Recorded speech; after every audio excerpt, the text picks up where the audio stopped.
One of the rarest things you can give someone today is your full attention. Think about that. How often are we listening while planning our response?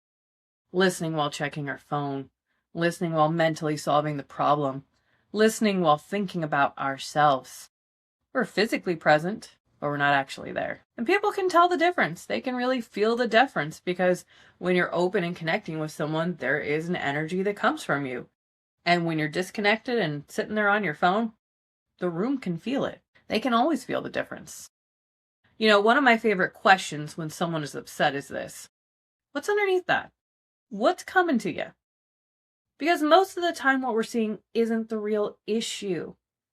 Anger is rarely about anger. Defensiveness is rarely about defensiveness. Withdrawal is rarely about withdrawal. There's something underneath it.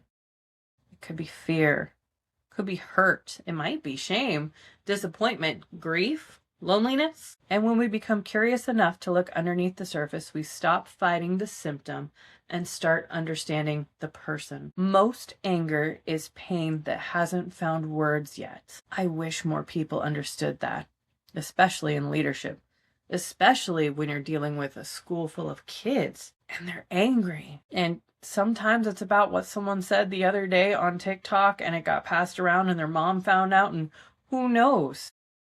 But there's so much underneath it than just what's coming up to the surface. It's like an iceberg. An iceberg, 10% of it floats above the water, 90% of it is below the water.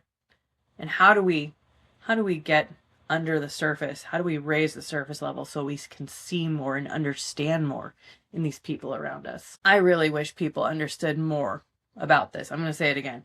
Most anger is pain that hasn't found words yet. I wish people knew that in relationships, and that we had the capacity and space to hold space for people when anger is coming out. Because when people don't feel understood, they start fighting to be noticed. When they don't feel heard, they start raising their volume. When people don't feel valued, they start questioning their worth. And honestly, I think that's why belonging matters so much. Belonging isn't about fitting in. It isn't about being the same. Belonging is not about agreement. Belonging is the experience of being fully yourself and still feeling valued. That's what people are looking for. Not perfection, not performance, belonging. And I said it before, the opposite of belonging isn't loneliness. It's invisibility. And I'll tell you what, that one really hits me because I don't know if you've had the people ask you, what would be your superpower, whatever. I always chose invisibility or flying, but I wanted to be invisible, and I became invisible. I wasn't myself anymore. I was hiding.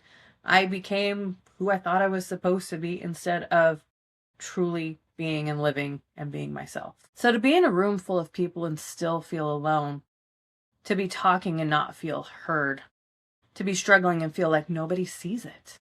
Maybe that's why presence matters so much.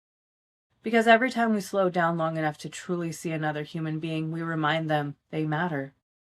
Not because we solved their problem, not because we had the perfect words, not because we fixed their life, simply because we showed up. Maybe that's the challenge today. Maybe the challenge isn't to become wiser. Maybe it isn't to become more productive. Maybe it isn't to become more successful.